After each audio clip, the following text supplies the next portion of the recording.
오늘 성경 말씀은 창세기 4장 10절입니다. 성경에서 히브리서 11장을 믿음의 장이라고 합니다. 그만큼 믿음에 대한 놀라운 이야기를 담고 있기 때문입니다. 여기는 믿음이 무엇인지를 말한 후 성경에 나오는 믿음의 사람들을 열거하고 있는데, 이 명단이 우리에게 중요한 이유는 그것이 바로 오늘날 우리에게까지 이어지기 때문입니다. 이 시간 이 믿음의 장에 나오는 아벨, 에녹, 노아에 대해 살펴보고 각 사람들을 통해 지금 우리들에게 필요한 교훈을 알아보겠습니다. 믿음의 사람들 중 가장 먼저 나오는 사람은 아벨입니다.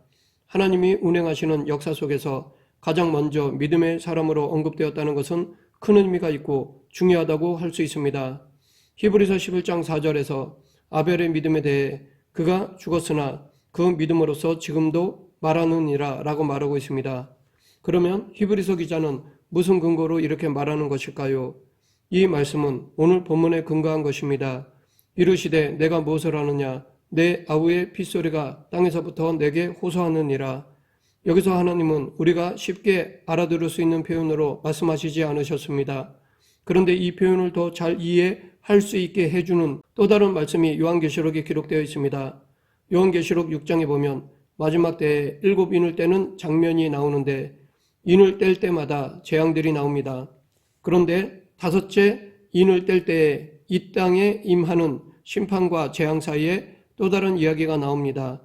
5째 인을 떼실 때에 내가 보니 하나님의 말씀과 그들이 가진 증거로 말미암아 죽임을 당한 영혼들이 제단 아래에 있어 큰 소리로 불러 이르되 거룩하고 참되신 대주제여 땅에 거하는 자들을 심판하여 우리 피를 갚아주지 아니하시기를 어느 때까지 하시려 하나이까 하니, 이 말씀은 세상에 심판이 벌어지고 있는 이유를 보여주기 위해 삽입된 장면으로서 죽임당한 성도들이 제단 아래서 자신들의 피를 갚아달라고 부르짖으며 호소하는 내용입니다. 그리고 이 말씀이 오늘 본문과 연결된 표현입니다. 그런데 요한계시록 6장은 앞장인 요한계시록 5장과도 연결됩니다. 5장에서 24장로들이 어린 양 앞에 서서 금대접을 올려드리는 장면이 나오는데, 그 금대접에는 성도의 기도가 담겨 있습니다. 이때 금대접에 담긴 기도는 곧 제단 앞에서 부르짖는 순교자의 기도와 연결됩니다. 이렇게 창세기 4장과 요한계시록 6장을 연결하면 내 아우의 핏소리가 땅에서부터 내게 호소하느니라 라는 말씀은 기도를 의미하는 표현입니다. 그래서 히브리서 11장은 아벨의 믿음의 특징을 기도하는 사람이라고 정의하고 있는 것입니다. 그렇다면 아벨의 기도는 어떤 기도였을까요? 아벨은 핍박받는 성도의 시작과 같은 인물입니다. 그래서 예수님도 마태복음 23장 35절에서 의인 아벨의 피로부터 성전과 제단 사이에 너희가 죽인 바가랴의 아들 사가랴의 피까지 땅 위에서 흘린 의로운 피가 다 너희에게 돌아가리라 라고 말씀하시며 핍박받는 믿음의 사람들의 대표로 아벨을 거론하셨습니다. 창세기 4장에는 가인이 동생 아벨을 죽이는 사건이 나옵니다. 그런데 아벨은 가인에게 맞아 죽으면서 어떤 말도 남기지 않았습니다. 그는 이 억울함에 대해 세상 어떤 사람에게도 호소하지 않았습니다. 이때 아벨이 한 것은 핏소리로 하나님에게 호소하는 것밖에는 없습니다. 즉 하나님께 맡긴 것입니다. 이렇게 하나님께 호소하고 하나님께 맡겨드리는 기도가 당장에는 답답하고 무력해 보일 수 있습니다. 하지만 이런 기도가 능력이 있는 기도입니다. 가인은 아무도 모르게 아벨을 빈들로 끌고 나가 돌로 쳐 죽였지만 하나님은 그의 핏소리를 들으셨습니다. 땅에서부터 호소한 아벨의 핏소리, 이것은 아무도 없는 빈들에서 은밀히 흘린 피입니다. 그런데 하나님은 보셨고 그 소리를 들으셨습니다. 이것이 하나님께 상달된 아벨의 기도입니다. 창세기 4장 3절부터 5절에서 하나님은 아벨의 제사는 받지 않으시고 가인의 제사는 받으셨습니다. 그 이유에 대해 혹자는 가인은 곡식으로 드렸고 아벨은 생명이 있는 양을 드렸기 때문이라고 하는데, 이런 제사법은 나중에 모세 때 주신 것입니다. 하나님이 가인의 제사는 받지 않으시고 아벨의 제사를 받으신 것은 제물이 아닌 그것을 드리는 사람의 마음을 보셨기 때문입니다. 즉 하나님은 제물보다 그 드리는 사람과의 관계를 더 중요하게 여기셨던 것입니다. 이것이 바로 아벨이 드린 기도의 비밀입니다. 성경은 아벨을 의인이라고 부릅니다. 여기서 의란 바르게 된 것을 의미합니다. 그러하기에 불의란 바르게 되지 않은 것입니다. 어떤 것이 아무리 훌륭해도 그것이 제자리에 있지 않으면 불의한 것입니다. 우상이 불의한 이유가 여기에 있습니다. 우상은 섬김의 대상이 될 수 없는데 섬김의 대상이 되기 때문입니다. 즉 바르지 못한 자리에 있기 때문입니다. 성경에서 말하는 의인은 도덕적, 윤리적으로 바른 사람이 아닌 하나님과의 관계가 바른 사람을 의미합니다. 그렇기 때문에 아벨이 의인이라는 말은 그가 하나님과 바른 관계에 있었다는 것입니다. 그러했기에 그의 기도가 상달된 것입니다. 이에 관해서 야고보는 야고보서 5장 16절에서 의인의 강구는 역사하는 힘이 큼이니라 라고 하였습니다. 다음으로 에녹에 대해 알아보면 에녹은 특별한 믿음의 사람이었습니다. 그의 믿음이 얼마나 특별했던지 외경에 에녹 1서, 2서, 3서가 있을 정도입니다. 외경은 대개 정통성을 인정할 수 없어 정경에 포함되지 못한 책입니다. 외경들은 대부분 성경에 유명한 사람들의 이름으로 쓰였지만 역사적인 사실과 앞뒤가 맞지 않아 정경으로 채택되지 못한 것들입니다. 바로 에녹서가 그렇습니다. 에녹이 썼다고는 하지만 역사적으로 볼 때 에녹이 절대로 쓸 수 없는 내용들이 기록되어 있습니다. 그런데 이렇게 외경에서 에녹의 이름을 도용했다는 것은 에녹이 그 당시 믿음에 있어서 유명한 사람이었다는 것을 뜻한다고 할 수 있습니다. 그렇다면 에녹은 어떤 믿음을 가졌을까요? 우리가 보통 알고 있는 것은 에녹이 죽지 않고 하늘로 올라간 사람이라는 것입니다. 성경에 죽지 않고 하늘로 바로 올라간 사람이 2명 나오는데 그중 한 명은 에녹이고 다른 한 명은 엘리야입니다. 이 사실에 대해 히브리서 11장에서는 믿음으로 에녹은 죽음을 보지 않고 옮겨졌으니 하나님이 그를 옮기심으로 다시 보이지 아니하였느니라. 그는 옮겨지기 전에 하나님을 기쁘시게 하는 자라 하는 증거를 받았느니라. 그리고 이 히브리서 말씀의 근거가 창세기 5장 24절에 기록되어 있습니다. 에녹이 하나님과 동행하더니 하나님이 그를 데려가심으로 세상에 있지 아니하였더라. 우리는 에녹의 믿음을 이야기할 때 대개 그 강조점을 죽지 않고 하늘로 바로 올라간 것에 두는 경향이 있습니다. 하지만 히브리서 기자가 강조한 것은 그는 옮기우기 전에 하나님을 기쁘시게 하는 자라 하는 증거를 받았으니라 입니다.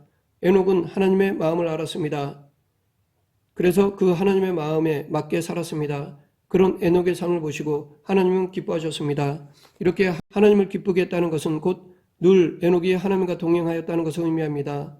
에녹은 365년을 이 땅에 살았을 뿐입니다. 당시 사람들의 수명을 보면 900세 이상을 살았습니다. 그러다 보니 895세에 죽은 마할랄렐은 아쉬운 나이에 죽은 것이고 770세에 죽은 라멕은 거의 젊은 나이에 죽은 것으로 보일 정도입니다. 그런데 에녹은 라멕의 절반도 안 되는 365세밖에 살지 못했습니다. 정작 이 땅에서 오래 산 사람이 아니었습니다. 짧고 굵게 365년을 살았지만 그래도 정말 의미가 있고 엄청난 일을 했다면 그래도 괜찮은데 그의 이야기를 살펴보면 그가 365년을 살면서 한 것이라고는 자녀를 낳은 일밖에 없었습니다. 에녹의 삶을 객관적으로 보면 너무 짧고 평범하고 내세울 것이 없는 그런 인생처럼 보입니다. 그런데 거기에 하나님과 동행이라는 말이 붙는 순간 평범한 그의 이야기가 비범한 이야기로 바뀌어졌습니다. 그렇다면 에녹은 어떻게 하나님과 동행하는 삶을 살았을까요? 이를 뒷받침하는 결정적인 증거가 히브리서 11장 6절에 나옵니다. 믿음이 없이는 하나님을 기쁘시게 하지 못하나니 하나님께 나아가는 자는 반드시 그가 계신 것과 또한 그가 자기를 찾는 자들에게 상 주시는 이심을 믿어야 할지니라. 이것은 기도에 관한 이야기입니다. 어떻게 기도할 것인가, 어떤 기도를 할 것인가가 하나님을 기쁘시게 한다는 것입니다. 에녹은 기도함으로 하나님과 동행하였습니다. 에녹은 제사를 드린 것도 어떤 특별한 사역을 한 것도 아니었습니다. 그는 그저 기도함으로 하나님과 동행하였습니다. 히브리서 11장 6절은 기도에 관한 중요한 이야기를 전하고 있습니다. 온전한 기도를 위해서는 2가지가 확실히 전제되어야 하는데 첫째는 하나님이 계시다는 것을 믿는 것입니다. 즉 하나님은 살아계시며 지금 나의 기도를 듣고 계시다는 믿음이 있어야 합니다. 둘째, 하나님이 상 주시는 이심을 믿는 것입니다. 즉 하나님은 우리의 기도에 응답하시기를 원하심을 믿어야 합니다. 하나님은 거절할 명분을 찾아서 어떻게 하면 안 들어줄까 꼬투리 잡는 분이 아니십니다. 응답하시되 마지못해 응답하시는 분도 아니십니다. 하나님은 정말 좋은 것으로 정말 적극적으로 정말 확실하게 주기를 원하시는 분이십니다. 이것을 믿을 때 우리의 기도가 땅에 떨어지지 않는 것입니다. 마지막으로 노아에 대해 알아보면 하나님은 노아를 좋아하셨습니다. 우리는 이것을 창세기 6장 8절을 통해 알 수 있습니다. 그러나 노아는 여호와께 은혜를 입었더라. 여기서 은혜를 입었다라는 것은 무슨 뜻일까요? 성경에 나오는 알다라는 말은 히브리어로 야다인데 이는 그냥 아는 것이 아니라 부부가 동침하는 것처럼 서로를 아는 것을 의미합니다. 한 예로 창세기 4장 1절에서 아담이 그의 아내 하와와 동침함에 여기서 사용된 단어가 야다입니다.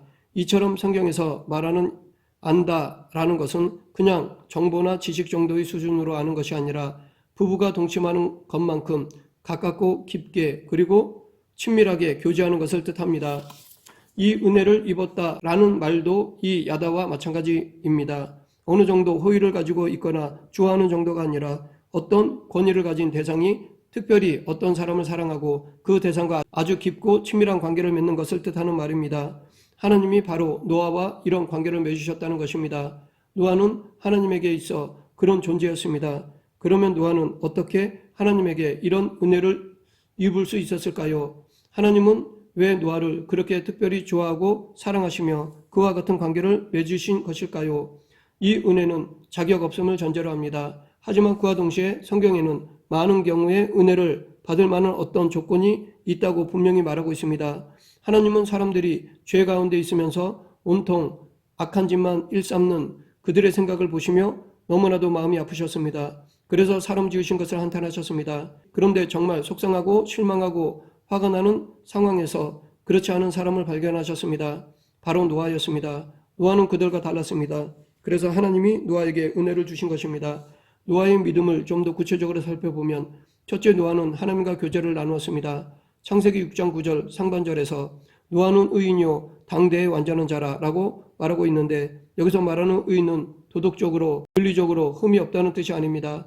히브리어 개념으로 보면 있어야 할 자리에 있는 것을 뜻합니다. 의인이란 하나님과의 관계가 올바른 사람입니다. 이렇게 하나님과의 관계가 올바른 사람은 하나님과 교제를 나눕니다. 그런데 노아 시대 때 하나님이 사람들에게 분노하신 이유를 성경은 사람들의 악함 때문이라고 말하는데 이는 그들이 도덕적, 윤리적으로 해악한 짓을 했다는 것이 아닙니다. 실제로 그들이 한 것에 대해 성경은 먹고 마시고 시집가고 장가갔다라고 말하고 있습니다. 특별한 죄를 지었다고 말하고 있지 않습니다. 단지 영적인 것은 생각하지 않고 육적인 일에만 힘썼다는 것입니다. 즉 하나님과 교제를 나누지 않았다는 것입니다. 하나님은 이것을 악으로 보셨습니다. 둘째, 노아는 하나님과 동행하였습니다. 창세기 6장 9절 하반절에서 그는 하나님과 동행하였으며 라고 말하고 있는데 여기서 말하는 동행은 함께하는 것입니다. 즉 계속 같이 하는 것입니다. 그러하였기에 하나님은 노아에게 숨기는 것이 없으셨습니다. 당신의 계획을 노아에게 말씀해 주셨습니다. 창세기 6장 13절부터 22절에서 하나님이 이 땅의 모든 죄악을 보시고 한탄하시며 홍수로 심판하실 것을 노아에게 말씀하셨습니다. 그리고 노아에게만 그 심판을 피할 수 있는 방법을 알려주셨습니다. 이것은 곧 하나님께서 노아를 당신의 파트너로 생각하셨다고 볼 수 있습니다. 노아와 비슷한 상황에 있었던 사람이 있었는데 바로 사무엘입니다. 사무엘상 3장에 보면 엘리 제사장 당시의 시대는 사회적, 영적으로 매우 어두운 시기였습니다. 그때 하나님은 엘리 집안을 심판하실 계획을 세우셨습니다. 그러면서 그 밤에 어린 사무엘을 불러 당신의 계획을 말씀하셨습니다. 왜냐하면 사무엘도 늘 하나님과 동행하였기 때문입니다. 비록 어린아이였지만 그는 중심으로 하나님을 모시며 살았습니다. 늘 하나님과 함께 하였습니다. 하나님은 그런 사무엘을 통해 당신의 뜻을 전하신 것입니다. 셋째, 노아는 하나님의 말씀에 순종하였습니다. 그는 하나님의 뜻을 따르기 위해 수고와 노력을 아끼지 않았습니다. 창세기 6장 22절에서 노아가 그와 같이 하여 하나님이 자기에게 명하신 대로 다 준행하였더라 라고 말하고 있는데 이 말씀은 노아가 오랜 시간 동안 하나님의 말씀대로 방주를 지었다는 것입니다. 많은 사람들이 조롱과 비난을 감수하면서까지 오랜 시간 동안 하나님 말씀대로 따랐습니다. 이러하였기에 하나님에게 은혜를 받은 것이었습니다. 말씀을 맺겠습니다.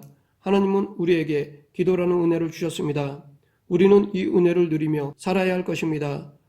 기도함으로 하나님과 동행하는 사람은 어떠한 환경 속에서도 능히 살아갈 수 있고 거룩함을 지킬 수 있습니다. 늘 기도에 깨어 있어 하나님의 은혜를 누리는 저와 여러분이 되길 간절히 축원합니다.